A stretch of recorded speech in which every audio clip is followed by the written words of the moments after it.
আজরাইল আসিয়া প্রাণ করিব হরণ, হাই গো আজরাইল আসিয়া প্রাণ করিব হরণ।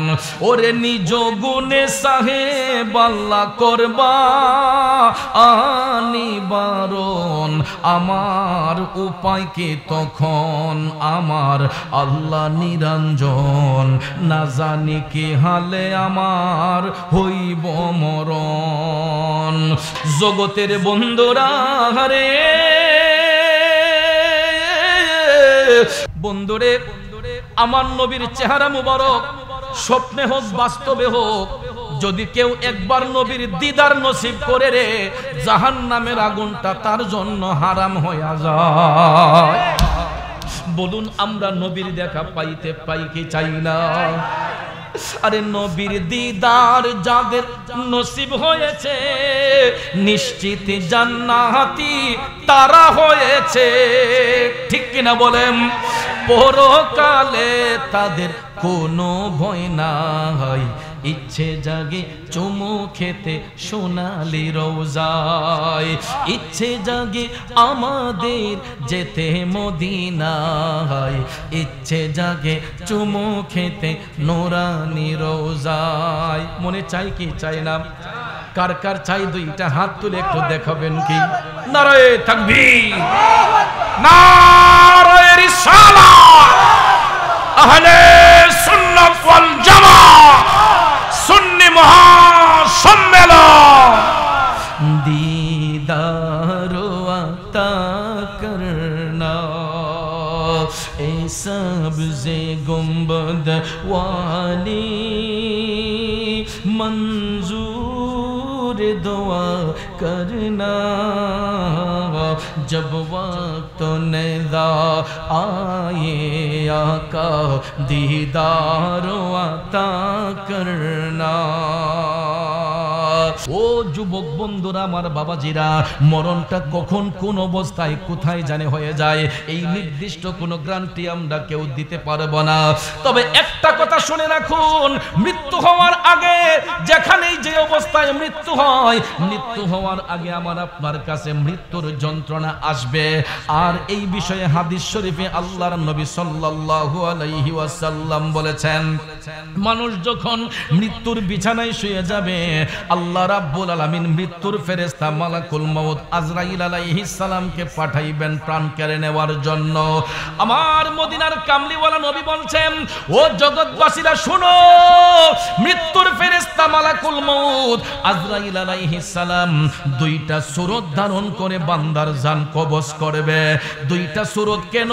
দয়াল নবী বলছেন, মুমিন ব্যক্তিদের জান কবজের সময় আজরাইল আলাইহিস সালাম সুন্দর একটা সূরত ধারণ করে আসবে, আর জাহান্নামী ব্যক্তিদের জান কবজের সময় আজরাইল আলাইহিস সালাম ভয়ঙ্কর একটা সূরত ধারণ করে আসবে।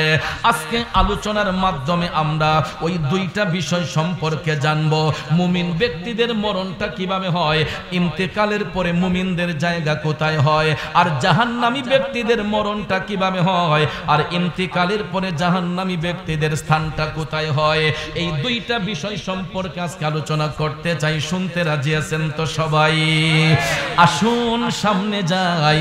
মদিনার কামলিওয়ালা নবী, মায়ার নবী, দয়ার নবী বলেছেন, যদি কোনো মুমিন ব্যক্তির মৃত্যুর যন্ত্রণা হয়, যুবক ভাইয়ের আমার মনোযোগ, দয়াল নবী বলেছেন, মুমিন ব্যক্তিদের যদি মরণ যন্ত্রণা হয়, এরা যখন মৃত্যুর বিছানায় শুয়ে যাবে, সাকারাত যখন শুরু হবে, আজরাইল আলাইহিস সালাম সুন্দর একটা সূরত ধারণ করে তাদের জান কবজের জন্য যখন আসবে, আল্লাহর নবী বলছেন, মুমিন ব্যক্তিদের আজরাইলের পায়ের শব্দ শোনার সাথে সাথে তাদের মুখ থেকে একটা মুস্কি মুস্কি হাসি বের হবে। যদিও মরণ যন্ত্রণা হয়, মুমিন ব্যক্তিদের মরণ যন্ত্রণা হয় না। তারা আজরাইল আলাইহিস সালামকে দেখার সাথে সাথে তাদের মুখের মধ্যে একটা মুস্কি মুস্কি হাসি ফুটবে। আর যখন আজরাইল তাদের জান কবজের সময় দেহের মধ্যে হাত রাখবে, মুমিন ব্যক্তিদের এতটুক পরিমাণ কষ্ট হবে। দয়াল নবী বলেছেন, ছোট্ট একটা পিপিলিকা গায়ের মধ্যে কামড় দিলে যেরকম কষ্ট হয়, মুমিন ব্যক্তিদের জান কবজের সময় তাদের কাছে এমন মনে হবে যেন ছোট্ট একটা পিপিলিকা তাদের গায়ের মধ্যে কামড় দিয়েছে। এর চাইতে বেশি কষ্ট হবে না। যুবক বন্ধুরা, আমার বাবাজিরা, মুমিন ব্যক্তিদের ইন্তিকালের সঙ্গে সঙ্গে দয়াল নবী বলেছেন তাদের চেহারাটা নূরান্বিত হয়ে যাবে এবং তাদের চেহারার মধ্যে একটা মুস্কি মুস্কি হাসি থাকবে। আল্লাহু আকবার, জোরে বলুন আল্লাহু আকবার। আপনারা বাস্তব একটু লক্ষ্য করে দেখবেন, কোন এলাকা থেকে কোন ভালো মানুষ যদি মারা যায়, কোন ইমানদার ব্যক্তি যদি মারা যায়, কোন আল্লাহর ওলি যদি মারা যায়, আমরা যদি তাদের লাশ দেখতে যাই, এমন কিছু লাশ দেখবেন ইন্তেকালের পরে তাদের চেহারার মধ্যে একটা মুস্কি মুস্কি হাসি দেখা যায়। কিছু কিছু লাশের ধরন দেখবেন ইন্তেকালের পরে চেহারাটা একটু উজ্জ্বল হয়ে যায়। তখন দেখবেন আমরা রাস্তাঘাটে হাইটা, দোকানপাটে বৈশা লোক মুখে কথা বলি, আহারে ব্যক্তিটা এমন ভালো মানুষ ছিল, ওনার মরণটা এমন সুন্দর হয়েছে, ইন্তেকালের পরে যেন তার মুখে একটা হাসি ফুটে রয়েছে। বলি কি বলি না? অনেক সময় দেখবেন ব্যক্তিটা এত ভালো ছিল, মারা যাবার পরও তার চেহারাটা সুন্দর হয়ে গেছে, উজ্জ্বল হয়ে গেছে। আমরা বলি কি বলি না? অ্যাকচুয়ালি এটা আমার আপনার মুখের কথা নয়, এটা হাদিস শরীফের কথা। এ মিনারকোটের যুব সমাজ, ও মুরব্বী সমাজ, গভীর মনোযোগ। মদিনার কামলিওয়ালা নবী বলেছেন, মুমিন ব্যক্তিদের ইন্তেকালের পরে তাদের চেহারাটা উজ্জ্বল হয়ে যায়, তাদের চেহারার মধ্যে মুস্কি মুস্কি হাসি ফুটে। কারণ এই কারণে আখিরাতের প্রথম গাঁটিটাই হইল কবর। আখিরাতের প্রথম গাঁটিটাই হইল কবর।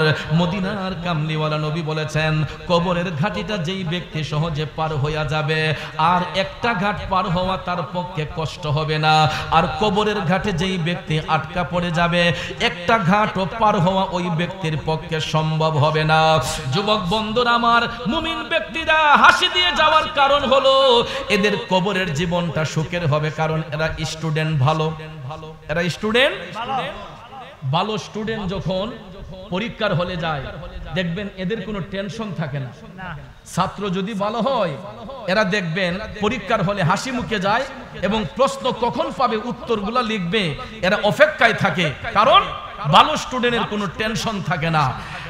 মুমিন ব্যক্তিরা তাদের টেনশন এই জন্য নেই, দুনিয়াতে তারা তাহাজ্জুদ গুজার ছিলেন, তারা আল্লাহর জিকির করেছেন, তারা ওয়াক্তিয়া নামাজ পড়েছেন, এরা আল্লাহর জিকির করেছেন, এরা নবীর দুরূদ পড়েছেন, এরা মানুষদেরকে আলোর পথ দেখিয়েছেন। কথা বলেন ঠিক কিনা? একজন মুমিন ব্যক্তি কোনোদিন মানুষের ক্ষতি করতে পারে না, একজন মুমিন ব্যক্তি কোনোদিন ঈমান হারা চলতে পারে না, একজন মুমিন ব্যক্তি কোনোদিন মানুষদেরকে অন্ধ পথে ডাকতে পারে না, একজন মুমিন ব্যক্তি কখনো বেয়ামলি হইতে পারে না। মুমিন তারাই হয় যারা ওয়াক্তিয়া নামাজ পড়ে, যারা আল্লাহর নবীকে তাজিম করে, যারা দয়াল নবীর গোলামি করে। বন্ধুরা আমার, বাবাজিরা আমার, এদের দুনিয়ার জিন্দেগিটা যেমন সুখময় হয়, এদের কবরের জিন্দেগিটাও আরামের হয়। মনোযোগ, আখিরাতের প্রথম ঘাটি কবর দেশে যখন মুমিনদেরকে দুনিয়ার জমিন থেকে জানাজা দিয়ে পাঠানো হয়, মদিনার কামলিওয়ালা নবী বলেছেন, দাফন করার পরে 40 কদম দূরে আসার সাথে সাথে কবরের মধ্যে আল্লাহ তাআলা দুইজন ফেরেশতা পাঠাইয়া দেন। একজন ফেরেশতার নাম হলো মুনকার, আর একজন ফেরেশতার নাম হলো নাকির। কথা কোন ঠিক না বিঠিক? মুনকার নাকির ফেরেশতা সবার কবরের মধ্যে আসবে। ও বন্ধু, ওই কবরের ঘাট পার হওয়ার জন্য সেখানে একটা পরীক্ষা হবে। কবরের ঘাটে যেই পরীক্ষাটা হবে, ওই পরীক্ষাটাই হইল ইম্পর্টেন্ট একটা পরীক্ষা। আখিরাতের ঘাটের প্রথম পরীক্ষাটাই হবে 3টা প্রশ্নের উত্তর দিতে হবে। কবরের প্রশ্ন কয়টা? জোরে বলেন, কবরের প্রশ্ন? এটা আমরা সবাই জানি, কবরের প্রশ্ন 3টা। এরই মধ্যে প্রথম প্রশ্নটাই হবে মান রাব্বুকা, তোমার রব কে? মুমিন ব্যক্তি যারা হবে এরা স্পষ্ট সুন্দর করে বলে দিবে রব্বি আল্লাহ, আমার রব হচ্ছেন আল্লাহ। মুমিন ব্যক্তিকে যখন প্রশ্ন করা হবে ওয়ামান দীনুকা, তোমার দিন কি? ওই মুমিন ব্যক্তি হাসি মুখে বলে দিবে দীনিয়াল ইসলাম, আমার দিন হলো ইসলাম। 3 নম্বর প্রশ্নটা যখন করা হবে, আমার মদিনার কামলিওয়ালা তাআলা নবী রাহমাতাল লিল আলামিন নবীকে আপন আপন কবরে হাজির করে সশরীরে হাজির করে প্রশ্ন করা হবে ওয়ামান হাজার রুজুল বুইসা ফিকুম সুবহানাল্লাহ বলেন। ভাইয়েরা আমার, বন্ধুরা আমার, দয়াল নবীকে সশরীরে কবরে হাজির করা হবে। কিন্তু আমাদের সমাজে কিছু কিছু ভাই সাহেবরা আলোচনার মাধ্যমে কয়, হ্যাঁ প্রশ্ন ঠিক আছে, কিন্তু কবরে নবীদের সশরীরে হাজির করা হবে না, নবীজির ছবি আইনা হাজির করা হবে। এরপরে যখন দেখছে যে না এটা যৌক্তিক হয় না, তখন কয় না, রওজা শরীফের সঙ্গে একটা সুড়ঙ্গ করা হয়, যেখানে দাফন করা হয় ওই কবর থেকে মদিনা শরীফে একটা সুড়ঙ্গ করা হয়, সুড়ঙ্গের মাধ্যমে দেখানো হয়। নাউজুবিল্লাহ কোন। এরপরও আল্লাহর আদম বিশ্বাস করে না যে রাসূল কবরে আসতে পারে। আপনাদের বিশ্বাস আছে না নাই? রাসূল কবরে আসতে পারে কি পারে না? এটা শুধু মুখে বললে হবে না, দলিলের মাধ্যমে জানতে হবে। কথা কোন ঠিক না ঠিক? আপনারা বলেন আমার নবী কি শুধু দুনিয়ার নবী না কবরের নবী? শুধু কবরের নবী আর দুনিয়ার নবী নয়, তিনি ৮০,০০০ আলমের নবী। আল্লাহর গোটা সৃষ্টি জগতে যতটা জগৎ সমূহ রয়েছে, যেখানে আল্লাহ রাব্বুল আলামিন, সেখানে রাসূল হচ্ছেন রাহমাতাল লিল। এখন সূক্ষ্ম জ্ঞানে একটু ভাইবা দেখবেন, যারা গ্রামার বুঝেন, আরবি গ্রামার বুঝেন, আলাম হচ্ছে এক বচন, তার বহু বচন হচ্ছে আলামিন। আলাম দ্বারা একটা জগৎকে বোঝানো হয়, আর আলামিন দ্বারা কুল কায়নাতকে বোঝানো হয়। আলাম দ্বারা একটা জগৎকে বোঝানো হয়, আলামিন দ্বারা কুল কায়নাতকে বোঝানো হয়। আল্লাহ হচ্ছেন রাব্বুল আলামিন, গোটা জাহানের পালন কর্তা। আল্লাহ কই যেখানে আমি গোটা জাহানের পালন কর্তা, সেখানে আমার হাবিব হবে রাহমাতাল লিল আলামিন, গোটা জাহানের জন্য রহমত। চললে এখন সুবহানাল্লাহ। যুবক ভাইয়ার আমার, বন্ধুরা আমার, তারপরে দেখেন আল্লাহ তাআলা কেমন সম্মান আপন হাবিবকে দিয়েছেন। আল্লাহ পাকের উপাধি হচ্ছে রাব্বুল আলামিন, আমার নবীর উপাধি হচ্ছে রাহমাতাল লিল আলামিন। বন্ধুরে, তারপরে একটু প্র্যাকটিক্যালি প্রমাণ নিয়ে দেখবেন, রাব্বুল আলামিন লিখতে আরবি যতটা অক্ষর লাগে, রাহমাতাল লিল আলামিন লিখতে আরবি ততটা অক্ষর লাগে। আল্লাহু আকবার। তাই বলে কি রাসূল আল্লাহ থেকে বড় হয়ে গেছেন? নাউজুবিল্লাহ। একথা কখনো সুন্নি জামাত বলে না।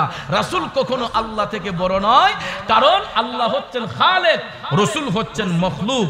আল্লাহ হচ্ছেন স্রষ্টা, রাসূল হচ্ছেন সৃষ্টি। সৃষ্টি কখনো স্রষ্টার ঊর্ধ্বে হয় না। কথা বলেন ঠিক না বেঠে?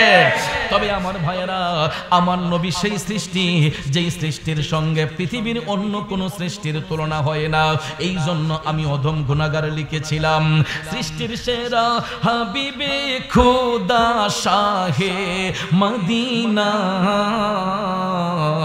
যার প্রেমেতে পাগল আমরা তিনি মদিনা, যার প্রেমেতে পাগল আমরা তিনি মদিনা। সৃষ্টির সেরা হাবিবে খোদা শাহে মদিনা, যার প্রেমেতে পাগল আমরা তিনি মদিনা। ঠিক না বেঠে? আমার যুবক ভাইয়েরা, ও মুরব্বী বাবাজিরা, আমার সম্মানিত মা বোনরা যারা শুনছেন গো, আল্লাহ হচ্ছেন রাব্বুল আলামিন, রাসূল রাহমাতাল লিল আলামিন। রাব্বুল আলামিন লিখতে আরবি যতটা অক্ষর লাগে, রাহমাতাল লিল আলামিন লিখতে আরবি ততটা অক্ষর লাগে। শুধু তাই নয়, লা ইলাহা ইল্লাল্লাহ কালেমা লিখতে আরবি যতটা অক্ষর লাগে, মুহাম্মদুর রাসূলুল্লাহ লিখতে আরবি ততটা অক্ষর লাগে, মক্কাতুল মুকাররমা লিখতে আরবি যতটা অক্ষর লাগে গো, মদিনাতুল মুনাওয়ারা লিখতে আরবি ততটা অক্ষর লাগে, মসজিদ লিখতে আরবি যতটা অক্ষর লাগে, মাদ্রাসা লিখতে আরবি ততটা অক্ষর লাগে। তাইলে বলুন, নামের সাথে নাম মিলাইয়া আপন হাবিবকে ইজ্জত দিছে কে? মুখের কথা মানি না দলিল। ওয়া রাফা'না লাকা যিকরাক। আল্লাহ কয় হাবিব, ও বন্ধু গো, আপনার ইজ্জত, আপনার প্রশংসা আমি আল্লাহ বাড়াইয়া দিয়েছি। দুনিয়ার কোন মানুষ বাড়াইবার সাধ্য নাই, কমাইবার সাধ্য নাই। দয়াল নবীর ইজ্জত সম্মান বাড়াইয়া দিছে কে? এই জন্য কবি বলেছেন, রাসূল আমরা তোমায় না চিনিলে তোমার কি আসে যায়, মোরা তোমায় না চিনিলে তোমার কি আসে যায়। দুনো জাহান নবীজির নূরে কদমে ঝোকায়। আপনার গুনাহ মাফ করার জন্য জন্য সবাই আপন আপন কালবের দিকে মুতাওয়াজ্জি হইয়া একটু বড় করে আওয়াজ দিয়া আল্লাহ রাব্বুল আলামিনের জিকির করে নেই। বন্ধুরা আমার বাবাজিরা, লৌহের মধ্যে জং ধরলে হাতুড়ি দিয়ে বাড়ি দিলে যেই রকম ভাবে লৌহের জং দূর হয়ে যায়, আল্লাহ আল্লাহ বলে জিকির কইরা কালবের মধ্যে আঘাত করলে বান্দার কালবের ময়লা দূর হয়ে যায়। তাইলে বলুন, আমরা কালবকে নূরান্বিত করতে চাই কি চাই না? সবাই আদবের সহিত তাজিমের সহিত আমার সাথে প্রাণ খুলে একটু জিকির করুন। ইল্লাল্লাহু ইল্লাল্লাহ ইল্লাল্লাহু ইল্লাল্লাহ ইল্লাল্লাহু ইল্লাল্লাহ ইল্লাল্লাহু ইল্লাল্লাহ ইল্লাল্লাহু ইল্লাল্লাহ ইল্লাল্লাহু ইল্লাল্লাহ লা ইলাহা ইল্লাল্লাহ লা ইলাহা ইল্লাল্লাহ। পড়িয়ে লা ইলাহা ইল্লাল্লাহ লা ইলাহা ইল্লাল্লাহ ইল্লাল্লাহু ইল্লাল্লাহ ইল্লাল্লাহু ইল্লাল্লাহ ইল্লাল্লাহু ইল্লাল্লাহ ইল্লাল্লাহু ইল্লাল্লাহ লা ইলাহা ইল্লাল্লাহ লা ইলাহা। আর জোরে লা ইলাহা ইল্লাল্লাহ লা ইলাহা ইল্লাল্লাহ। হাসবি রাব্বি জাল্লাল্লাহ মা ফি কলবি গায়রুল্লাহ। হাসবি রাব্বি জাল্লাল্লাহ মা ফি কলবি গায়রুল্লাহ। নূর মুহাম্মদ সাল্লাল্লাহু লা ইলাহা ইল্লাল্লাহ ইল্লাল্লাহু ইল্লাল্লাহ ইল্লাল্লাহু ইল্লাল্লাহ ইল্লাল্লাহু ইল্লাল্লাহ ইল্লাল্লাহু ইল্লাল্লাহ লা ইলাহা ইল্লাল্লাহ লা ইলাহা ইল্লাল্লাহ।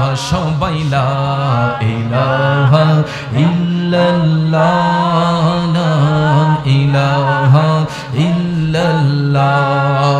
কোন মকামে হে अल्लाह दोनों जहां में है अल्लाह कोनो मकामे है अल्लाह दोनों जहां में है अल्लाह जिस्मों में जामी है अल्लाह ला इलाहा इल्लल्लाह इल्लल्लाह इल्लल्लाह इल्लल्लाह इल्लल्लाह इल्लल्लाह इल्लल्लाह इल्लल्लाह इल्लल्लाह ला इलाहा इल्लल्लाह ला इलाहा अर्जुन ला इलाहा इल्लल्लाह ला इलाहा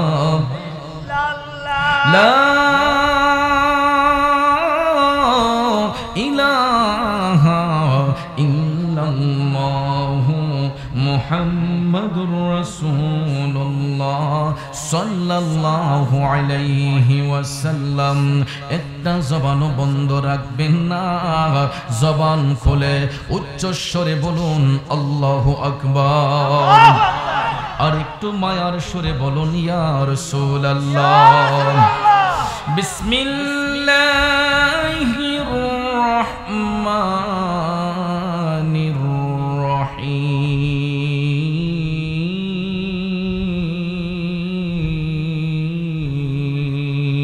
আল্লাহু আকবার। وجاءت سكرة الموت بالحق ذلك ما كنت منه تحيد.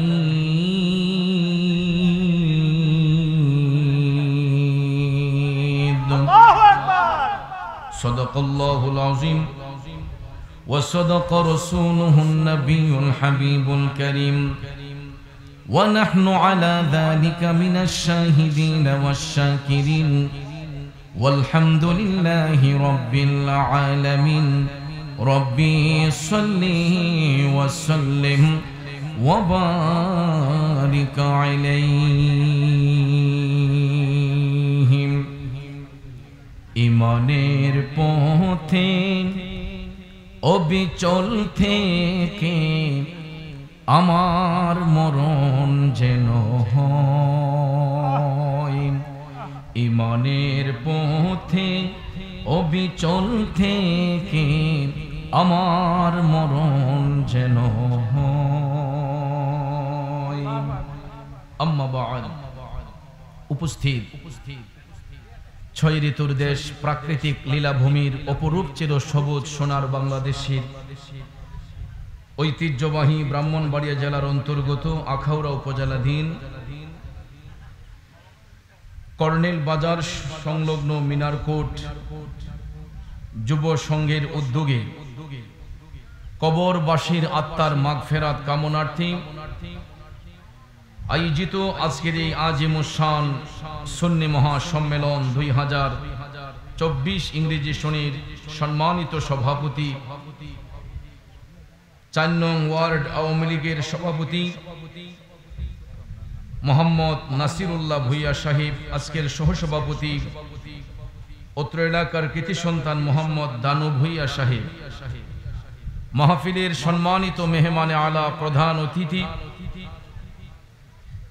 আখাউড়া পৌরসভার মাননীয় মেয়র, আমাদের সকলের প্রিয় মুখ, বিশিষ্ট সমাজসেবক, বিশিষ্ট দানবীর, শ্রদ্ধ বড় ভাই জনাব তাকজিল খলিফা কাজল সাহেব, আজকের প্রধান বক্তা, আমার পরবর্তীতে যিনি মঞ্চে শুভাগমন করবেন, যার নাম টেকনাফ থেকে তেতুলিয়া, রূপসা থেকে পাথুরিয়া, দুধের শিশু থেকে নিয়ে যুবক বৃদ্ধ সবার মুখে মুখে জারি একটাই নাম, আল্লামা পীর মুফতি গিয়াসউদ্দিন আত-তাহিরি মাদ্দাজিল্লাহুল আলিয়া। আলোচনা করেছেন সুন্নি উলামায়ে কেরাম, বিশেষ অতিথিবৃন্দ, আমন্ত্রিত অতিথিবৃন্দ, যাদের নাম পোস্টারে উল্লেখ করা হয়েছে। প্রত্যেকের নামটা নেওয়া বিশেষ প্রয়োজন ছিল, তারপরও সময় স্বল্পতার কারণে সবার নাম উল্লেখ করতে না পারলেও সবার প্রতি আন্তরিক স্নেহ, শ্রদ্ধা, ভালোবাসা রইল।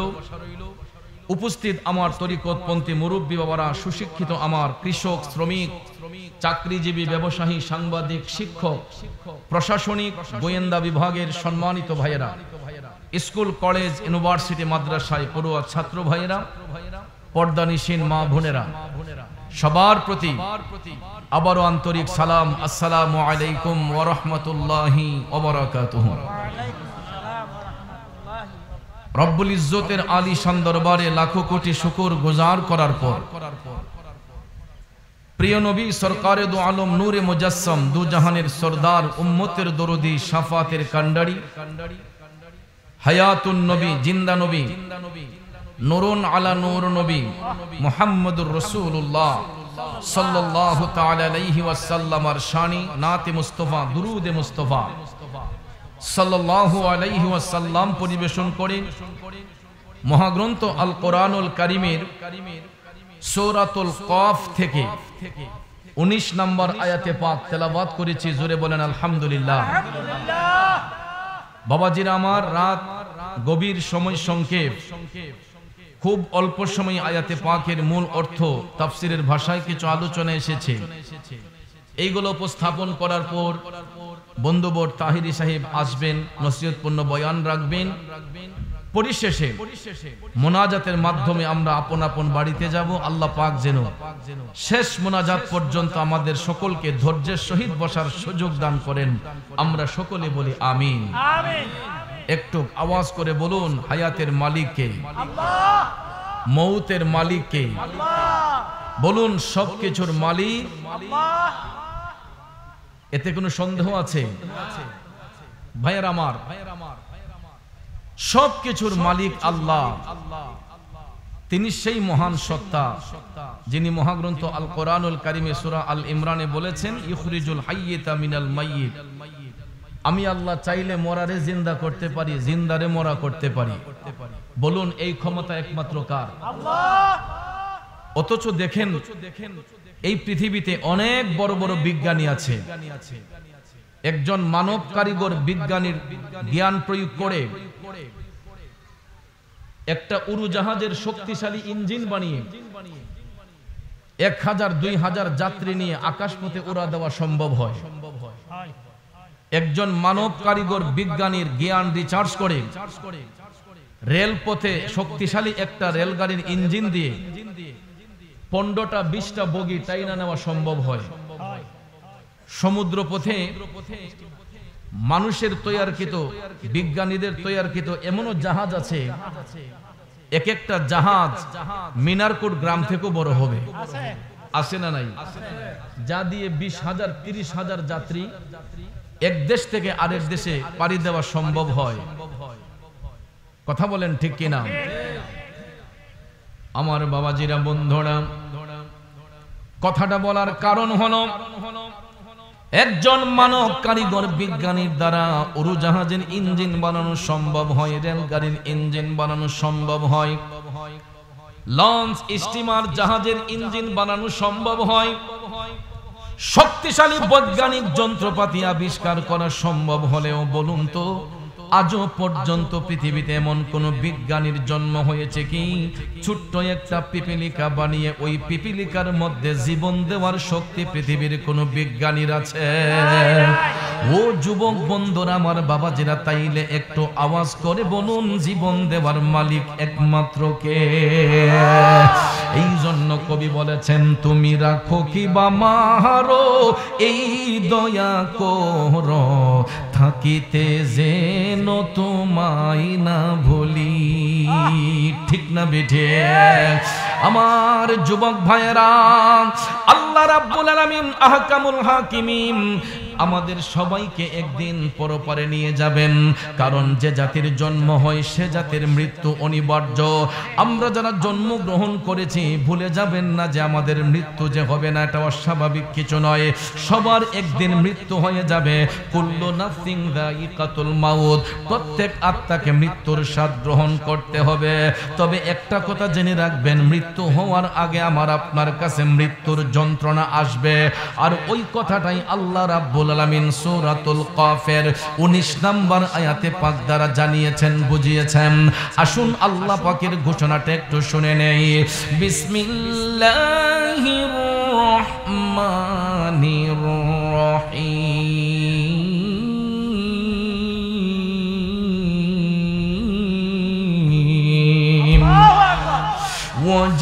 وجاءت سكرة الموت بالحق। একটা জবানও বন্ধ রাখবেন না, আওয়াজ দিয়ে বলুন ঘোষণাটা কার? এ মিনারকোটের বাবাজিরা, ও যুবক বন্ধুরা, আল্লাহ রাব্বুল আলামিন বলতেছেন, এ জগৎবাসীরা তোমরা শোনো, অবশ্যই অবশ্যই মৃত্যুর যন্ত্রণা তোমাদেরকে পাকড়াও করবে, আর এই মৃত্যু যন্ত্রণা থেকে বাঁচার জন্য যালিকা মা কুনতা মিনহু তাহিদ। আল্লাহ তাআলা বলেন, এই মরণ যন্ত্রণা থেকে বাঁচার জন্য তোমরা প্রতিনিয়ত আমি আল্লাহর নিকট অব্যাহতি চেয়েছ। এক্সাম্পল লক্ষ্য করে দেখবেন, আমরা কারো ঘরে বসে মুনাজাত করলে, মসজিদে বসে মুনাজাত করলে, মাহফিলে বসে মুনাজাত করলে দেখবেন আমরা আল্লাহ তাআলার ডাক দিয়া কই, আল্লাহ আমাদেরকে রাস্তাঘাটে মরণ দিও না, আল্লাহ গো আমাদেরকে তুমি মৃত্যুর যন্ত্রণা দিও না। দেখবেন আল্লাহরে ডাক দিয়া কই, আল্লাহ ঈমানের সহিত আমাদেরকে মরণ দান করো। বলি কি বলি না? ঈমানের পথে অবিচল থেকে আমার মরণ যেন হয়। সব সময় আল্লাহ তাআলার ডাক দিয়া কই, আল্লাহ দয়াল নবীর চেহারা মোবারক দেখায় আমাদেরকে মরণ দান কইরো। মুনাজাতে এই কথাটা বলি কি বলি না? বলার কারণ হলো মৃত্যু এমন একটা জিনিস, কার মৃত্যু কখন কোন অবস্থায় কিভাবে হয় এর নির্দিষ্ট কোনো গ্যারান্টি পৃথিবীর কোনো মুফতি সাহেব মুহাদ্দিস সাহেব দিতে পারবে না। এই জন্য একজন কবি বলেছেন, আজরাইল আসিয়া প্রাণ করিব হরণ, হাই গো আজরাইল আসিয়া প্রাণ করিব হরণ, ওরে নিজ গুণে সাহেব আল্লাহ করবা আনিবারণ, আমার উপায় কি তখন আমার আল্লাহ নিরঞ্জন, না জানি কি হালে আমার হইব মরণ। ও যুবক বন্ধুরা, আমার বাবাজিরা, মরণটা কখন কোন অবস্থায় কোথায় জানে হয়ে যায় এই নির্দিষ্ট কোনো গ্যারান্টি আমরা কেউ দিতে পারবো না। তবে একটা কথা শুনে রাখুন, মৃত্যু হওয়ার আগে যেখানেই যে অবস্থায় মৃত্যু হয়, মৃত্যু হওয়ার আগে আমার আপনার কাছে মৃত্যুর যন্ত্রণা আসবে। আর এই বিষয়ে হাদিস শরীফে আল্লাহর নবী সাল্লাল্লাহু আলাইহি ওয়াসাল্লাম বলেছেন, মানুষ যখন মৃত্যুর বিছানায় শুয়ে যাবে, আল্লাহ রাব্বুল আলামিন মৃত্যুর ফেরেশতা মালাকুল মউত আজরাইল আলাইহিস সালামকে পাঠাইবেন প্রাণ কেড়ে নেওয়ার জন্য। আমার মদিনার কামলিওয়ালা নবী বলছেন, ও জগৎবাসীরা শুনো, মৃত্যুর ফেরেশতা মালাকুল মউত আজরাইল আলাইহিস সালাম দুইটা সূরত ধারণ করে বান্দার জান কবজ করবে। দুইটা সূরত কেন? দয়াল নবী বলছেন, মুমিন ব্যক্তিদের জান কবজের সময় আজরাইল আলাইহিস সালাম সুন্দর একটা সূরত ধারণ করে আসবে, আর জাহান্নামী ব্যক্তিদের জান কবজের সময় আজরাইল আলাইহিস সালাম ভয়ঙ্কর একটা সূরত ধারণ করে আসবে। আজকে আলোচনার মাধ্যমে আমরা ওই দুইটা বিষয় সম্পর্কে জানব। মুমিন ব্যক্তিদের মরণটা কিভাবে হয়, ইন্তেকালের পরে মুমিনদের জায়গা কোথায় হয়, আর জাহান্নামী ব্যক্তিদের মরণটা কিভাবে হয়, আর ইন্তেকালের পরে জাহান্নামী ব্যক্তিদের স্থানটা কোথায় হয়। এই দুইটা বিষয় সম্পর্কে আজকে আলোচনা করতে চাই। শুনতে রাজি আছেন তো সবাই? আসুন সামনে যাই। মদিনার কামলিওয়ালা নবী, মায়ার নবী, দয়ার নবী বলেছেন, যদি কোনো মুমিন ব্যক্তির মৃত্যুর যন্ত্রণা হয়, যুবক ভাইয়ের আমার মনোযোগ, দয়াল নবী বলেছেন, মুমিন ব্যক্তিদের যদি মরণ যন্ত্রণা হয়, এরা যখন মৃত্যুর বিছানায় শুয়ে যাবে, সাকারাত যখন শুরু হবে, আজরাইল আলাইহিস সালাম সুন্দর একটা সূরত ধারণ করে তাদের জান কবজের জন্য যখন আসবে, আল্লাহর নবী বলছেন, মুমিন ব্যক্তিদের আজরাইলের পায়ের শব্দ শোনার সাথে সাথে তাদের মুখ থেকে একটা মুস্কি মুস্কি হাসি বের হবে। যদিও মরণ যন্ত্রণা হয়, মুমিন ব্যক্তিদের মরণ যন্ত্রণা হয় না। তারা আজরাইল আলাইহিস সালামকে দেখার সাথে সাথে তাদের মুখের মধ্যে একটা মুস্কি মুস্কি হাসি ফুটবে। আর যখন আজরাইল তাদের জান কবজের সময় দেহের মধ্যে হাত রাখবে, মুমিন ব্যক্তিদের এতটুক পরিমাণ কষ্ট হবে, দয়াল নবী বলেছেন, ছোট্ট একটা পিপিলিকা গায়ের মধ্যে কামড় দিলে যেরকম কষ্ট হয়, মুমিন ব্যক্তিদের জান কবজের সময় তাদের কাছে এমন মনে হবে যেন ছোট্ট একটা পিপিলিকা তাদের গায়ের মধ্যে কামড় দিয়েছে। এর চাইতে বেশি কষ্ট হবে না। যুবক বন্ধুরা, আমার বাবাজিরা, মুমিন ব্যক্তিদের ইন্তিকালের সঙ্গে সঙ্গে দয়াল নবী বলেছেন তাদের চেহারাটা নূরান্বিত হয়ে যাবে এবং তাদের চেহারার মধ্যে একটা মুস্কি মুস্কি হাসি থাকবে। আল্লাহু আকবার, জোরে বলুন আল্লাহু আকবার।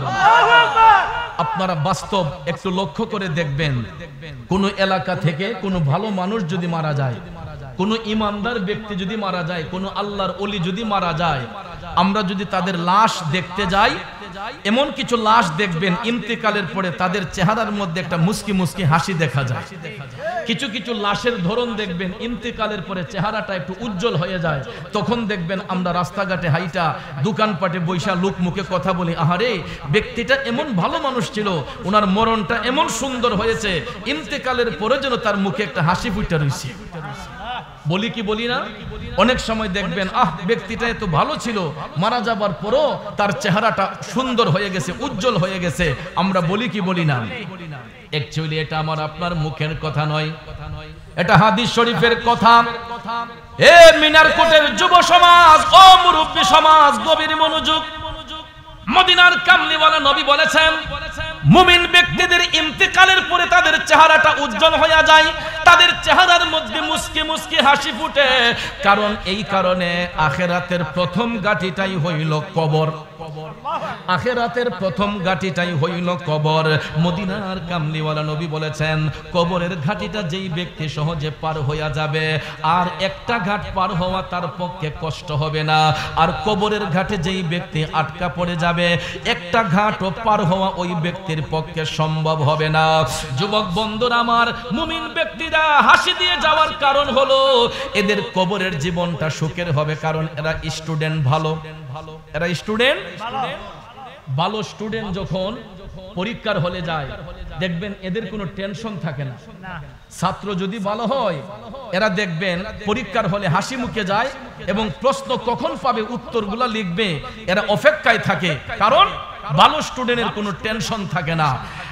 মুমিন ব্যক্তিরা তাদের টেনশন এই জন্য নেই, দুনিয়াতে তারা তাহাজ্জুদ গুজার ছিলেন, তারা আল্লাহর জিকির করেছেন, তারা ওয়াক্তিয়া নামাজ পড়েছেন, এরা আল্লাহর জিকির করেছেন, এরা নবীর দুরূদ পড়েছেন, এরা মানুষদেরকে আলোর পথ দেখিয়েছেন। কথা বলেন ঠিক কিনা? একজন মুমিন ব্যক্তি কোনোদিন মানুষের ক্ষতি করতে পারে না। একজন মুমিন ব্যক্তি কোনোদিন ঈমান হারা চলতে পারে না। একজন মুমিন ব্যক্তি কোনোদিন মানুষদেরকে অন্ধ পথে ডাকতে পারে না। একজন মুমিন ব্যক্তি কখনো বেয়ামলি হইতে পারে না। মুমিন তারাই হয় যারা ওয়াক্তিয়া নামাজ পড়ে, যারা আল্লাহর নবীকে তাজিম করে, যারা দয়াল নবীর গোলামি করে। বন্ধুরা আমার, বাবাজিরা আমার, এদের দুনিয়ার জিন্দেগিটা যেমন সুখময় হয়, এদের কবরের জিন্দেগিটাও আরামের হয়। মনোযোগ, আখিরাতের প্রথম ঘাটি কবর দেশে যখন মুমিনদেরকে দুনিয়ার জমিন থেকে জানাজা দিয়ে পাঠানো হয়, মদিনার কামলিওয়ালা নবী বলেছেন, দাফন করার পরে 40 কদম দূরে আসার সাথে সাথে কবরের মধ্যে আল্লাহ তাআলা দুইজন ফেরেশতা পাঠাইয়া দেন। একজন ফেরেশতার নাম হলো মুনকার, আর একজন ফেরেশতার নাম হলো নাকির। কথা কোন ঠিক না বিঠিক? মুনকার নাকির ফেরেশতা সবার কবরের মধ্যে আসবে। ও বন্ধু, ওই কবরের ঘাট পার হওয়ার জন্য সেখানে একটা পরীক্ষা হবে। কবরের ঘাটে যেই পরীক্ষাটা হবে, ওই পরীক্ষাটাই হইল ইম্পর্টেন্ট একটা পরীক্ষা। আখিরাতের ঘাটের প্রথম পরীক্ষাটাই হবে 3টা প্রশ্নের উত্তর দিতে হবে। কবরের প্রশ্ন কয়টা? জোরে বলেন, কবরের প্রশ্ন? এটা আমরা সবাই জানি, কবরের প্রশ্ন 3টা। এরই মধ্যে প্রথম প্রশ্নটাই হবে মান রাব্বুকা, তোমার রব কে? মুমিন ব্যক্তি যারা হবে এরা স্পষ্ট সুন্দর করে বলে দিবে রব্বি আল্লাহ, আমার রব হচ্ছেন আল্লাহ। মুমিন ব্যক্তিকে যখন প্রশ্ন করা হবে ওয়ামান দীনুকা, তোমার দিন কি? ওই মুমিন ব্যক্তি হাসি মুখে বলে দিবে দীনিয়াল ইসলাম, আমার দিন হলো ইসলাম। 3 নম্বর প্রশ্নটা যখন করা হবে, আমার মদিনার কামলিওয়ালা নবী রাহমাতাল লিল আলামিন নবীকে আপন আপন কবরে হাজির করে, সশরীরে হাজির করে প্রশ্ন করা হবে ওয়ামান হাজার রুজুল বুইসা ফিকুম। সুবহানাল্লাহ বলেন। ভাইয়েরা আমার, বন্ধুরা আমার, দয়াল নবীকে সশরীরে কবরে হাজির করা হবে। কিন্তু আমাদের সমাজে কিছু কিছু ভাই সাহেবরা আলোচনার মাধ্যমে কয়, হ্যাঁ প্রশ্ন ঠিক আছে, কিন্তু কবরে নবীদের সশরীরে হাজির করা হবে না, নবীজির ছবি আইনা হাজির করা হবে। এরপরে যখন দেখছে যে না এটা যৌক্তিক হয় না, তখন কয় না, রওজা শরীফের সঙ্গে একটা সুড়ঙ্গ করা হয়, যেখানে দাফন করা হয় ওই কবর থেকে মদিনা শরীফে একটা সুড়ঙ্গ করা হয়, সুড়ঙ্গের মাধ্যমে দেখানো হয়। নাউজুবিল্লাহ কোন।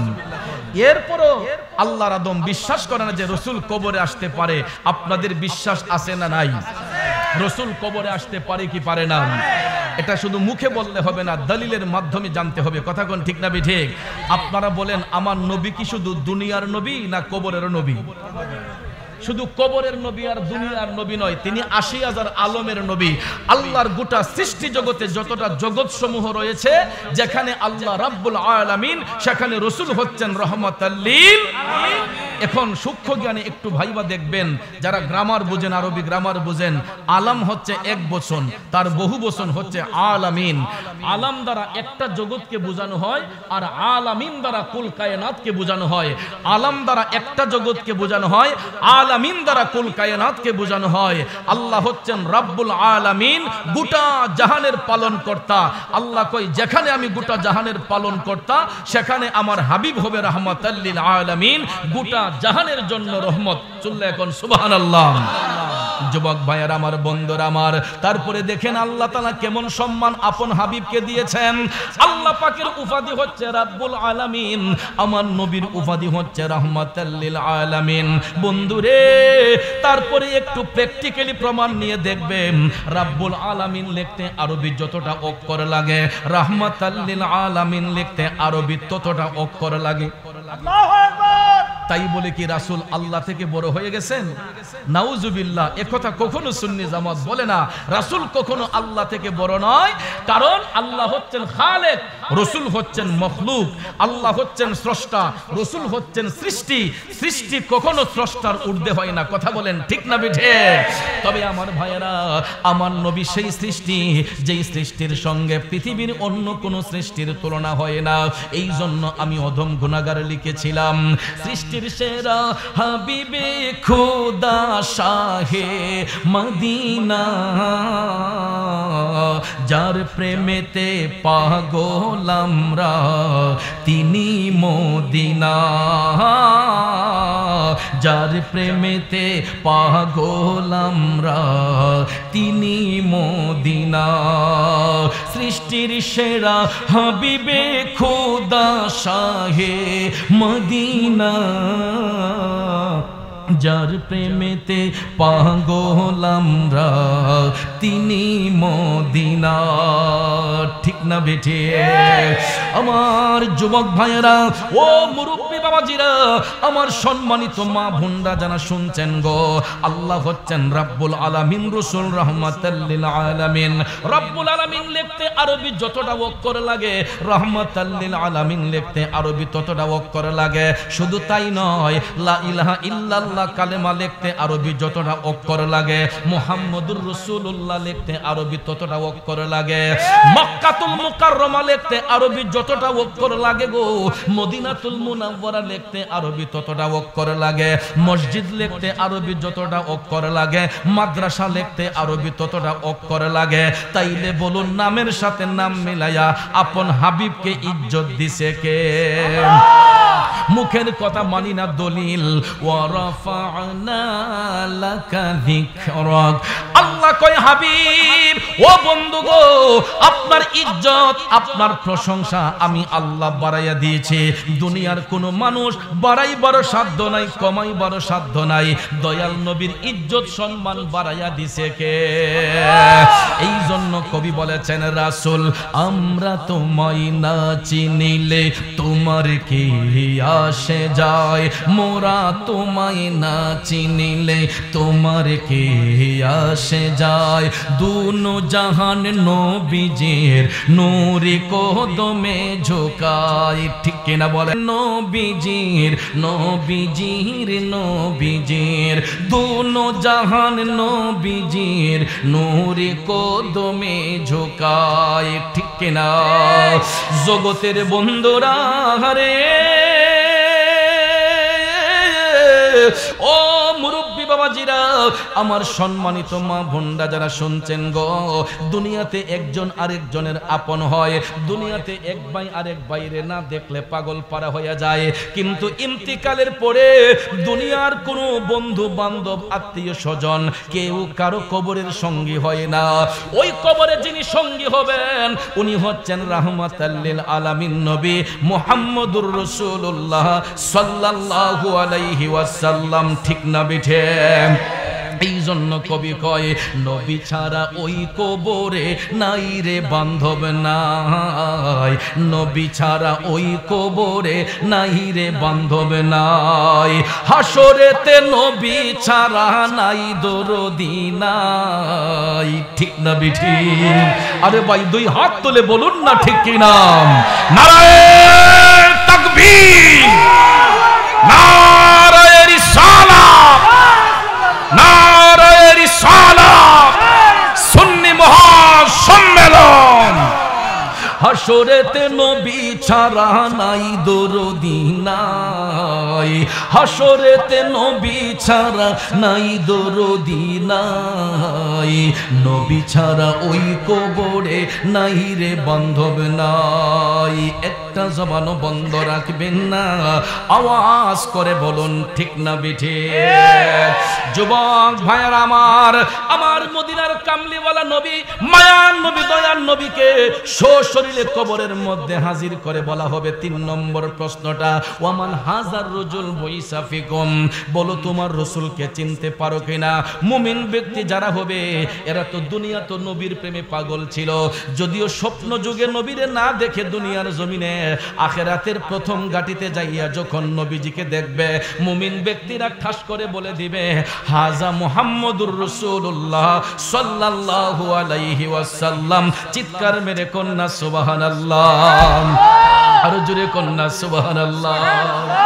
এই জন্য আশেক কয়, প্রেমিক কয়, দিদারে মুস্তাফা কবে হবে যে, অপেক্ষায় রত আছে এই দুটি নয়ন যে, শয়নে স্বপনে স্মরণে মুস্তাফা, আমায় সর্বদা বিভোর করে দে, মদিনায় কবে যাব আমি যে, মদিনায় কবে যাব আমি যে। বাজান মদিনা যাইতে মনটা কাঁদে কি কাঁদে না? কেনই বা কাঁদবে না? ওই মদিনা এই জন্যই যাওয়ার জন্য মনটা কাঁদে। মদিনার কামলিওয়ালা নবী শুধু দুনিয়ার আপন নয়, তিনি কবরেও আপন, ঠিক না বেঠিক? হাসরে আপন, মিজানে আপন, ফুলসিরাতে আপন, সর্ব জায়গায় আমার নবী আপন, কথা কোন ঠিক না বেঠিক? ওরে কবর হাসর ফুলসিরাতে কোনো আপন পাবে না, কবর হাসর ফুলসিরাতে কোনো আপন পাবে না, যেজন পাবে সেজন হবে শাহে মদিনা, ঠিক কি না? যেজন পাবে সেজন হবে শাহে মদিনা। উম্মতের কষ্ট নবী সইতে পারে না, যেজন হবে আপনা সেই তো মদিনা।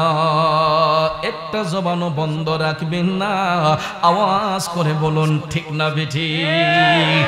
যুবক ভাইয়ার আমার, ওই 3টা প্রশ্নের উত্তর মুমিন ব্যক্তিরা যখন ঠাস করে বলে দিবে, সঙ্গে সঙ্গে মুনকার নাকির ফেরেশতা উত্তর নিয়ে চলে যাবে। মদিনার কামলিওয়ালা নবী বলতেছেন আল্লাহ রাব্বুল আলামিন আরেক দল ফেরেশতা নিয়োজিত করেন ওই মুমিন ব্যক্তিদের রূহগুলোকে বহন করে উপরের দিকে নেওয়ার জন্য। সুবহানাল্লাহ কোন? মুমিনদের কেমন সম্মান, মুমিন ব্যক্তিদের কেমন ইজ্জত। ইন্তেকালের পরে তাদের রুহু বহন করার জন্য আল্লাহ পাক আরেক দল ফেরেশতা পাঠান। ওই ফেরেশতারা রুহু নিয়ে যখন আসমানের দিকে অবতরণ করে, প্রথম আসমানের মধ্যে যাওয়ার সাথে সাথে ফেরেশতারা নক করে। আসমানের ফেরেশতারা জানতে চায় তোমরা কারা? তখন দুনিয়ার ফেরেশতারা বলে আমরা রুহু বহনকারী ফেরেশতা। পরিচয়টা দেওয়ার সঙ্গে সঙ্গে আসমানের দরজা উন্মুক্ত করা হয়। আমার ভাইয়েরা বলুন তো, কারো বাড়িতে যদি হাসনা হেনা ফুল যদি ফুটে, গ্রানটা কি এক বাড়িতে থাকে নাকি অনেক বাড়িতে ছড়ে যায়? বেলি ফুল, হাসনা হেনা ফুল দেখবেন কারো বাড়িতে যদি ফুটে, গ্রানটা কিন্তু এক জায়গায় স্থির থাকে না, চতুর্দিকে সুগ্রান মোহিত হয়ে যায়, ঠিক কিনা বলেন? আসমানের ফেরেশতারা দরজা যখন খুললেন, খোলার সাথে সাথে মুমিন ব্যক্তিদের রুহু থেকে এমন সুন্দর একটা জান্নাতি খুশবু বের হয়েছে। এই জান্নাতি খুশবুতে আসমানটা একদম সুগ্রানে মোহিত হয়ে গেছে। প্রথম আসমানটা সুগ্রানে একদম মোহিত হয়ে গেছে। তখন প্রথম আসমানের ফেরেশতারা বলে ওয়েলকাম, স্বাগতম, আপনারা উপরে উঠুন। তখন দুনিয়ার ফেরেশতারা রুহুগুলা নিয়ে প্রথম আসমানের মধ্যে অবতরণ করলেন। এই রকম ভাবে স্টেপ বাই স্টেপ দ্বিতীয় আসমানের ফেরেশতা, তৃতীয় আসমানের ফেরেশতা, চতুর্থ আসমানের ফেরেশতা, পঞ্চম আসমানের ফেরেশতা, ষষ্ঠ আসমানের ফেরেশতা, সপ্তম আসমানের ফেরেশতারা দরজা খোলার সাথে সাথে ওই মুমিন ব্যক্তিদের রুহু থেকে যখন জান্নাতি খুশবু পায়, তখন তারা ঠাস ঠাস করে দরজা উন্মুক্ত করে দিয়া করিয়া ওয়েলকাম জানাই, স্বাগত জানাই। এরপরে আমার ভাইয়েরা 7 আসমান পাড়ি দেওয়ার পরে আল্লাহ রাব্বুল আলামিন মুমিন ব্যক্তিদের রূহকে স্থান করে দেওয়ার জন্য এমন সুন্দর একটা জায়গা সিলেক্ট করে রেখেছেন। ওই জায়গাটার নাম হইছে ইল্লিন। সুবহানাল্লাহ কয় না? সুবহানাল্লাহ। ইল্লিন নামক জায়গাটা 7 জমিনের নিচে না 7 আসমানের উপরে? এটা কার জন্য? মুমিন ব্যক্তিদের রূহকে স্থান করে দেওয়ার জন্য। জাহান্নামীকে নয়, মুমিন ব্যক্তিদের ইন্তেকালের পরে তাদের রূহের স্থান হয়ে যায় 7 আসমানের উপরে ইল্লিন নামক জায়গাতে। আল্লাহর নবী যখন মেরাজ শরীফে গেলেন তখন দয়াল নবী ওই রূহগুলা দেখে আসছেন আপন চোখে। এরা দুনিয়াতে যেই দেহ নিয়ে চলতো, আল্লাহ রাব্বুল আলামিন ইল্লিন নামক জায়গাতে ওই মুমিনদেরকে আবার ওই দেহটা সেখানে ফিরিয়ে দেয়। হাসরের ময়দান কায়েম হওয়ার আগ পর্যন্ত ওই মুমিন ব্যক্তিরা ওই দেহটা নিয়ে এরা জান্নাত ইল্লিন নামক জান্নাতের মধ্যে বসবাস করবে। সুবহানাল্লাহ বলবেন না? এখানেই শেষ নয়, তারপরে দেখেন মুমিন ব্যক্তিদের আরো কত সম্মান। আমরা দুনিয়াবাসীরা তাদেরকে 3.5 হাত কবরে শুয়ে আসি। কয় হাত? যার যার হাতে 3.5 হাত কবরের মধ্যে আমরা দাফন করে আসি। এ যুবক, এ মিনার কোটের বাবাজিরা, মুমিন ব্যক্তিদের কবর 3.5 হাত থাকে না। মুমিন ব্যক্তিদের কবর 3.5 হাত থাকে না। ডকুমেন্টটা দিয়েছেন মদিনার কামলিওয়ালা নবী। আমার নবীর মেরাজকে যারা বিশ্বাস করে, ওই মেরাজ রজনী মেরাজ শরীফের আলোচনা করলে আপনারা বুঝতে পারবেন। আমার নবী যখন প্রথম আসমানের মধ্যে গিয়েছিলেন, দয়াল নবীকে জান্নাত এবং জাহান্নাম দেখার পারমিশন দেওয়া হয়েছিল। মদিনার কামলিওয়ালা নবী যখন জান্নাত দেখতে প্রবেশ করলেন, জিবরাইল আলাইহিস সালাম আমার নবীর খাদেমের দায়িত্ব পালন করতেছেন। বন্ধুরা আমার বাবাজিরা, মদিনার কামলিওয়ালা নবী জান্নাতে প্রবেশ করে দেখতেছেন এমন সুন্দর সুন্দর নূরের মহল দেখা যায়। এক একটা মহলের মধ্যে এক একজন লোক বসে আছে। আল্লাহু আকবার। আরো জোরে কোন আল্লাহু আকবার। আমার নবী মুস্কি মুস্কি হাসতেছেন, দয়াল নবী মুস্কি মুস্কি হাসতেছেন। জিবরাইল আলাইহিস সালাম ডাক দিয়া কয়, নবী গো, ইয়া রাসূলুল্লাহ, ও মায়ার নবী, দয়ার নবী গো, আপনি যে নূরের মহলগুলা দেখতেছেন, এক একটা মহলে যে এক একজন লোক বসে আছে, ইয়া রাসূলুল্লাহ, এইগুলা কোনো দুনিয়ার ঘরবাড়ি নয়। নবী গো, এইগুলা হচ্ছে আপনার মুমিন উম্মতের এক একটা কবর। আল্লাহু আকবার। আরো জোরে কোন আল্লাহু আকবার। জিবরাইল বলতেছেন, ইয়া রাসূলুল্লাহ, আপনি যেই মহলগুলা দেখতেছেন এইগুলা দুনিয়ার কোনো ঘরবাড়ি না, এইগুলা আপনার উম্মতের মধ্যে যারা মুমিন, আপনার মুমিন উম্মতের এক একটা কবর। এই চিহ্নগুলো আপনি দেখতেছেন। ভাইয়ার আমার, তখন দয়াল নবী আপন চোখ মুবারকে দেখে আসলেন 70 গজ প্রসারিত করে আল্লাহর হাবিব সাল্লাল্লাহু আলাইহি ওয়াসাল্লাম দেখেছেন এক একটা মুমিনের কবরকে এক একটা নূরের মহল বানিয়ে দেওয়া হয়েছে।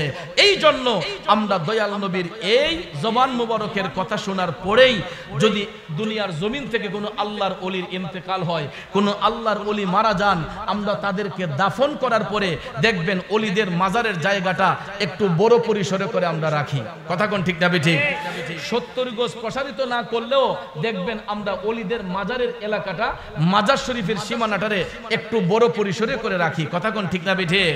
এবং আমাদের দেশে কিছু কিছু ফতোয়া আসে, দেখবেন অনেক ওলামায়ে কেরাম ফতোয়া দেয় যে এগুলা ভেঙে দেওয়া হোক, এক কবরের মধ্যে একজন থাকবে, এত বড় জায়গা নেওয়ার দরকার কি? আরে বেকল, তুমি একটু রিসার্চ করো, একটু গবেষণা করো। কারণ মুমিন ব্যক্তি যদি হয়ে থাকে, এই কবরে যদি কোনো মুমিন হয়ে থাকে, মুমিন ব্যক্তির কবরকে আল্লাহ 70 গজ প্রসারিত করে নূরের মহল বানায়।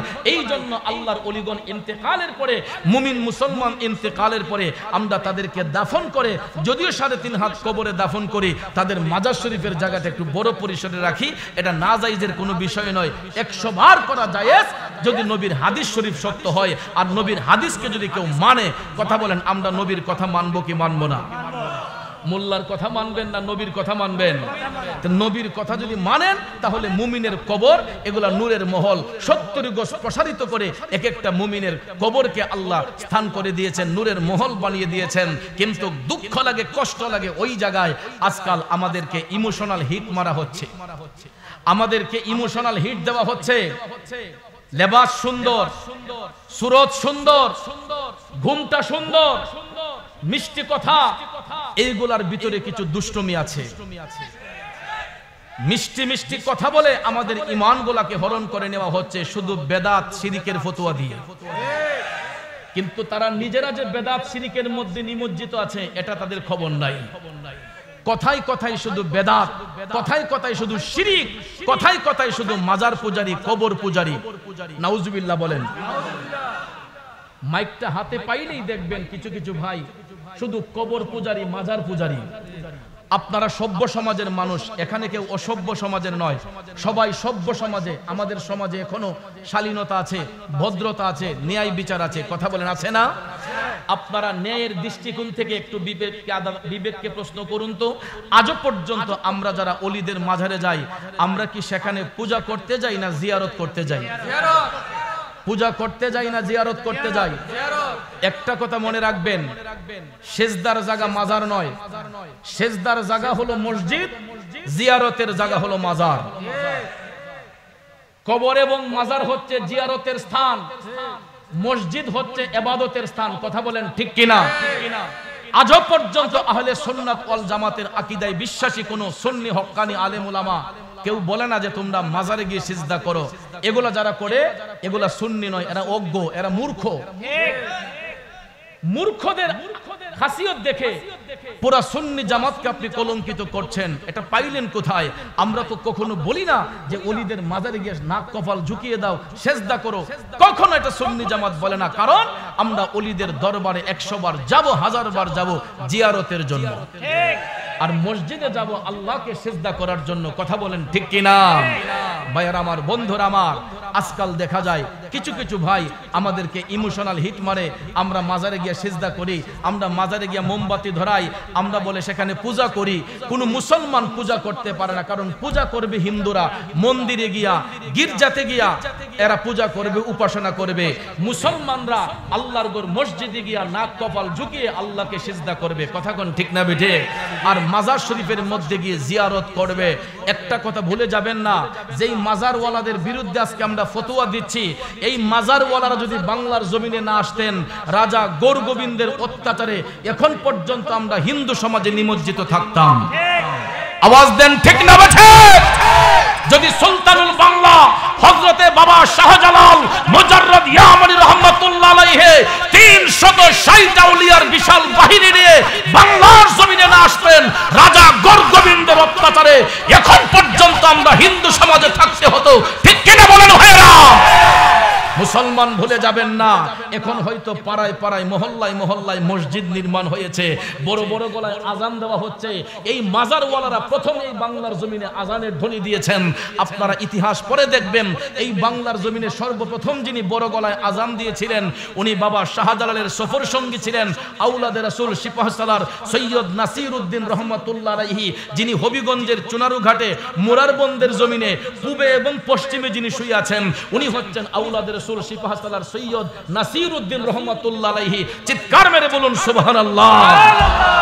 এই জন্য বলা হয় ওলি আল্লাহর বাংলাদেশ, শাহজালালের বাংলাদেশ, রহম করো আল্লাহ, রহম করো আল্লাহ, তাদের ওয়াস্তে, তাদের ওয়াস্তে রহম করো আল্লাহ, রহম করো আল্লাহ। কষ্ট হচ্ছে আমার বাবাজিরা। কয় বাংলাদেশ, ইন্ডিয়া, পাকিস্তানের মধ্যেই পীর আউলিয়া, আর তো কোনো দেশে পীর আউলিয়া নাই। আপনারা বলুন তো, একটু সত্য কথা বলবেন, বাবা শাহজালালের বাড়িটা কি বাংলাদেশ, ইন্ডিয়া, পাকিস্তানে নাকি আরব দেশে? বাবা শাহপরানের বাড়িটা কি বাংলাদেশে নাকি আরব দেশে? গেসুদারাস সৈয়দ আহমেদ গেসুদারাস প্রকাশ্য পীর কল্লা শহীদের বাড়িটা কি খরমপুরে নাকি আরব দেশে? তাহলে বাংলাদেশে তো শুধু পীর মাশায়েখ নয়, আরব দেশেও তো পীর আছে। কথা কোন ঠিক না বেঠিক? ভাইয়ার আমার, সুজা বুঝে ঘুরাইয়া বুঝে, সুজা বুঝে না। যাদেরকে শায়েখ বলা হয়, শায়েখের এক নাম পীর, পীরের এক নাম শায়েখ, এক নাম মুর্শিদ। কথা কোন ঠিক না? বাঁকা হইয়া বুঝে, সোজা বুঝে না।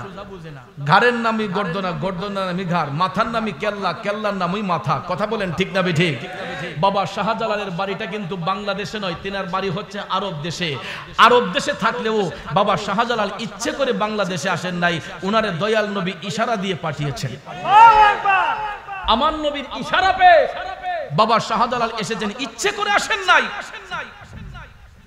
ইতিহাস পড়বেন, ইতিহাস খুলে দেখুন, মুমিন ব্যক্তিদের জীবন ইতিহাস পড়ুন। আসুন আমরা আজকে সিলেটের ইতিহাস জানবো, বাংলাদেশের ইতিহাস জানবো, এই বাংলাদেশে ইসলাম কিভাবে কায়েম হলো। বাবাজিরা আমার, বন্ধুরা আমার, আজকে অলির দেশে থাইকা অলির সাথে বিয়াদবি আমরা কেমন নিমো খারাম। সিলেটের ভাষায় বলে যার উসিলায় সিন্নি খাইলায় তারে চিনলায় না। যাদের উসিলায় আজকে ধুতি কাপড় থেকে, সিলাইবিহীন কাপড় থেকে সিলাই যুক্ত কাপড় পরতেছি, আজকে সেই অলির দেশে থাইকা অলির সাথে বিয়াদবি আল্লাহ বরদাস্ত করবে না, বরদাস্ত করবে না আমার আল্লাহ। বন্ধুরা আমার, বাবাজিরা, বাবা শাহজালাল ঝগড়া করতে আসেন নাই, ফ্যাসাদ করতে আসেন নাই। ইতিহাস পড়ে দেখেন, আমি বাবা শাহজালালের ইতিহাস পড়ে দেখলাম, তিনি যখন ইয়ামেন দেশে জন্মগ্রহণ করেছিলেন, শৈশবকালেই বাবা শাহজালাল মায়ের কোল বাবার কোল হারিয়েছিলেন। একটা এতিম সন্তান, সমাজে তিন কিসিমের এতিম আছে। এক কিসিমের এতিম হলো যার মা আছে বাবা নাই, আরেক কিসিমের এতিম যার বাবা আছে মা নাই, আর আরেক কিসিমের এতিম হইল যার ঘরে মাও নাই বাবাও নাই। এরা হচ্ছে সর্বহারা এতিম। এই সর্বহারা এতিমের মধ্যে একজন ছিলেন হযরতে বাবা শাহজালাল মুজাররদিয়া মনি রহমাতুল্লাহ আলাইহি। শৈশবকালেই মায়ের কোল হারালেন, বাবার কোল হারালেন। বাজান রে, এই এতিম সন্তানটারে কে লালন পালন করবে, কে দেখাশোনা করবে? ইতিহাস পড়ে দেখেন, বাবা শাহজালাল এতিম হয়ে যাওয়ার সঙ্গে সঙ্গে ওনার মামার সান্নিধ্যে চলে গেলেন। একটু জিকির করুন, লা ইলাহা ইল্লাল্লাহ, লা ইলাহা ইল্লাল্লাহ, লা ইলাহা, লা ইলাহা ইল্লাল্লাহ, লা ইলাহা, জোরে জোরে লা ইলাহা, আরো জোরে লা ইলাহা, মাশাআল্লাহ লা ইলাহা, সবাই মিলে লা ইলাহা, একসাথে লা ইলাহা, লা ইলাহা, ও লা ইলাহা ইল্লাল্লাহ, লা ইলাহা ইল্লাল্লাহ, লা ইলাহা ইল্লাল্লাহ, লা ইলাহা, মারহাবা লা ইলাহা, জবান খোলে লা ইলাহা, জোরে লা ইলাহা, বাইরে বহু দূরে মদিনা, আমরা কেমনে যাব জানি না। ভাইজান বহু দূরে মদিনা, আমরা কেমনে যাব জানি না। দয়াল আল্লাহ দয়া করে, দয়াল আল্লাহ দয়া করে, পুরাও মনের বাসনা, লা ইলাহা, জবান খোলে লা ইলাহা, আরো জোরে লা ইলাহা, এক সাথে লা ইলাহা, ও লা ইলাহা, এক সাথে লা ইলাহা, আরো জোরে লা ইলাহা, এক সাথে লা ইলাহা, সবাই লা ইলাহা ইল্লাল্লাহ, লা ইলাহা, এক সাথে লা ইলাহা। ভাইজান বহু দূরে মদিনা, আমরা কেমনে যাব জানি না। বহু দূরে মদিনা, আমরা কেমনে যাব জানি না। দয়াল আল্লাহ দয়া করে, দয়াল আল্লাহ দয়া করে, পুরাও মন বাসনা লা ইলাহা জবান খুলে লা ইলাহা লা ইলাহা এক সাথে লা ইলাহা और जोड़े ला इलाहा ओ ला इलाहा ओ ला इलाहा इल्लल्लाह ला इलाहा ला आमर मोनेर बेदना बुझाइले केउ बुझे ना आमर मोनेर बेदना बुझाइले केउ बुझे ना शोनाइले केउ शुने ना शुनाइले केउ शुने ना शुनेन शाही मदीना ला इलाहा সবাই মিলে লা ইলাহা একই সাথে লা ইলাহা ও লা ইলাহা ইল্লাল্লাহ লা ইলাহা লা ইলাহা লা ইলাহা ইল্লাল্লাহু মুহাম্মাদুর রাসূলুল্লাহ সাল্লাল্লাহু আলাইহি ওয়াসাল্লাম।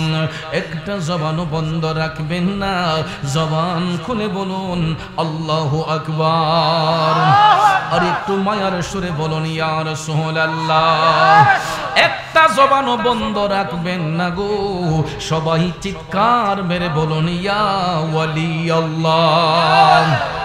যুবক ভাইয়ের আমার বলতেছিলাম কি, মা হারা বাবা হারা এতিম বাবা শাহজালালকে কে লালন পালন করবে? শৈশবকালে এতিম হয়ে যাবার সঙ্গে সঙ্গে উনি চলে গেলেন আপন মামা সৈয়দ আহমেদ কবির রেফাইয়ের সান্নিধ্যে। বাবা শাহজালালের মামার নাম ছিল সৈয়দ আহমেদ কবির রেফাই। বন্ধুরে, সৈয়দ আহমেদ কবির রেফাইয়ের সান্নিধ্যে যখন চলে গেলেন, সেখানে তিনি দিন কাটান রাত কাটান, মামার সংস্পর্শে যাইয়া সেখানে তিনি বড় হইয়া সৈয়দ আহমেদ কবির উনাকে নামাজত বন্দেগী শিখাইলেন, আমল বন্দেগী শিখাইলেন। যুবক বন্ধুরা আমার, মুরব্বীর একটা কথা বলে, সৎসঙ্গে স্বর্গবাস, অসৎসঙ্গে সর্বনাশ। ঠিক না ঠিক? ভালো লোকের সাথে যদি চলাফেরা হয়, খারাপ লোকটাও ভালো হয়ে যায়। কথা কোন ঠিক না ঠিক? আর খারাপ লোকের সঙ্গে চলাফেরা করলে ভদ্রগরের সন্তানটাও খারাপ হয়ে যায়। ঠিক কিনা বলেন? তো হযরতে শাহজালাল উনি মা বাবা হারায়া এতিম হওয়ার সাথে সাথে উনার মামার সান্নিধ্যে চলে গেলেন, সৈয়দ আহমেদ কবির রেফাইয়ের সান্নিধ্যে।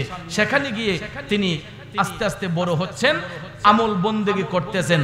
যখন তিনি সাবালক হয়ে গেলেন, অর্থাৎ 12 বছর যখন ওভার হয়ে গেল, তখন উনি মুরাকাবা মুশাহাদা এটা আস্তে আস্তে করতে লাগলেন।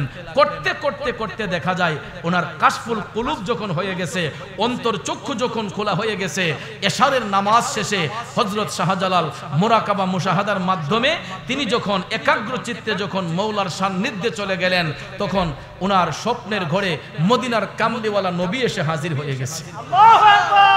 হযরত শাহজালাল এশারের নামাজ পড়ে আপন ঘরে যখন ঘুমাতে গেলেন, ঘুমের ঘরে স্বপ্ন দেখেন মদিনার কামলিওয়ালা নবী শাহজালালের ঘরে, স্বপ্নের ঘরে আয়েশা হাজির। বন্ধুরে, আমার নবীর চেহারা মুবারক স্বপ্নে হোক বাস্তবে হোক, যদি কেউ একবার নবীর দিদার নসিব করে রে, জাহান্নামের আগুনটা তার জন্য হারাম হয়ে যায়। বলুন, আমরা নবীর দেখা পাইতে পাই কি চাই না? আরে নবীর দিদার যাদের নসিব হয়েছে, নিশ্চিত জান্নাতি তারা হয়েছে। ঠিক কিনা বলেন? পরকালে তাদের কোনো ভয় নাই, ইচ্ছে জাগে চুমু খেতে সোনালি রওজায়, ইচ্ছে জাগে আমাদের যেতে মদিনায়, ইচ্ছে জাগে চুমু খেতে নোরানি রওজায়। মনে চাই কি চাই না? কার কার চাই দুইটা হাত তুলে একটু দেখাবেন কি? নারায়ে তাকবীর, নারায়ে রিসালাত, আহলে সুন্নাত ওয়াল জামাত, সুন্নি মহাসম্মেলন। दीदार अता करना ए सब्ज़े गुंबद वाली मंजूर दुआ करना जब वक्त निदा आए आका दीदार अता करना। যুবক ভাইয়ের আমার বন্ধুরা, শাহজালাল রহমাতুল্লাহ আলাইহি মদিনার কামলিওয়ালা নবীকে স্বপ্নের ঘরে পাইলেন। আমার নবী ডাক দিয়া কই, শাহজালাল আর ইয়ামেন দেশে তোমাকে থাকতে হবে না, তুমি ভারতবর্ষে ইসলামের খেদমতে বের হইয়া যাও। আল্লাহর নবী এই কথা বললেন, সঙ্গে সঙ্গে শাহজালাল স্বপ্ন থেকে জাগ্রত হইয়া গেলেন। তিনি দেখতেছেন ওনার ঘরটা আলোকিত হয়ে গেছে। নবীর দিদার নসিব করলেন শাহজালাল। আল্লাহর নবী আদেশ করলেন, শাহজালাল তুমি ভারতবর্ষে ইসলামের খেদমতে পাড়ি দাও। স্বপ্ন থেকে জাগ্রত হয়ে তিনি হেজিটেশন বুক করতেছেন, কি দেখলাম, দয়াল নবী আদেশ করেছেন, এটা তো অবশ্যই পালন করতে হবে। সঙ্গে সঙ্গে শাহজালাল বুক ভরে আনন্দ নিয়ে তিনি তাহাজ্জুদের নামাজ পড়লেন। ফজরের নামাজ পড়িরা শিশির ভেজা সকাল বেলা তিনি আপন মামা সৈয়দ আহমেদ কবির রেফাইর কাছে গিয়া ডাক দিলেন, মামা আমি তো রাতের বেলা একটা স্বপ্নে দেখেছি। মামা আমি রাতের বেলা সুন্দর একটা স্বপ্ন দেখেছি। সৈয়দ আহমেদ কবির ডাক দিয়া কয়, শাহজালাল আমিও তো একটা স্বপ্ন দেখেছি। দেখেন মৌলার কি অপরূপ খেলা। শাহজালাল বলতেছেন, মামা আমি তো একটা স্বপ্ন দেখেছি। সৈয়দ আহমেদ কবির মামা বলতেছে, আমিও একটা স্বপ্ন দেখেছি। শাহজালাল বাবা বললেন, মামা আপনি কি দেখলেন? সৈয়দ আহমেদ কবির রেফাই কয়, আগে তোমারটা বলো, তুমি তো আগে প্রশ্ন করেছো। শাহজালাল বললেন, মামা আমি স্বপ্নে দেখেছি মদিনার কামলিওয়ালা নবী আমার ঘুমের ঘরে এসে হাজির হয়ে গেছে। তখন তুমি কি দেখছো? তখন বাবা শাহজালাল বললেন, আমাকে দয়াল নবী বলেছেন, শাহজালাল তুমি ইসলামের খেদমত করার জন্য ভারতবর্ষে রওনা হয়ে যাও। একটা চিৎকার মেরে সৈয়দ আহমেদ কবির ডাক দিয়া কয়, ও শাহজালাল আমিও তো একই স্বপ্ন দেখেছি, আমিও তো গত রাতে দয়াল নবীর দিদার নসিব করেছি। আমাকেও মদিনার কামলিওয়ালা নবী বলেছেন, আহমেদ কবির তোমার বাগিনা শাহজালালকে ভারতবর্ষে পাঠাইয়া দাও। মামা যেই স্বপ্ন দেখলেন বাগিনা একই স্বপ্ন দেখলেন। এ বন্ধুরা আমার বাবাজিরা, দুইজনের স্বপ্ন যখন একই হয়ে গেল, সৈয়দ আহমেদ কবির ডাক দিয়া কই, শাহজালাল আর দেরি করা যাবে না, যেখানে কামলিওয়ালা নবী আদেশ করেছেন তুমি ভারতবর্ষে রওনা হয়ে যাও। তখন ভাইয়ার আমার বন্ধুরা আমার, শাহজালাল রহমাতুল্লাহ আলাইহি যখন রেডি হয়ে গেলেন, তৈরি হয়ে গেলেন, সঙ্গে সঙ্গে সৈয়দ আহমেদ কবির রেফাই তখনকার সময়ে সর্বপ্রথম 12 জন উচ্চ পদস্থ আল্লাহর ওলিকে সাথে দিয়া দিলেন সফর সঙ্গী বানাইয়া। সুবহানাল্লাহ কোন সর্বপ্রথমই 360 আউলি আসেন নাই। তিনি যখন ইয়ামেন দেশ থেকে রওনা হয়েছেন, সর্বপ্রথম মাত্র 12 জন উচ্চ পদস্থ আল্লাহর ওলিকে সাথে দিলেন। এর মধ্যে একজন ছিলেন আওলাদে রাসূল, উনি হচ্ছেন সিপাহ সালার সৈয়দ নাসির।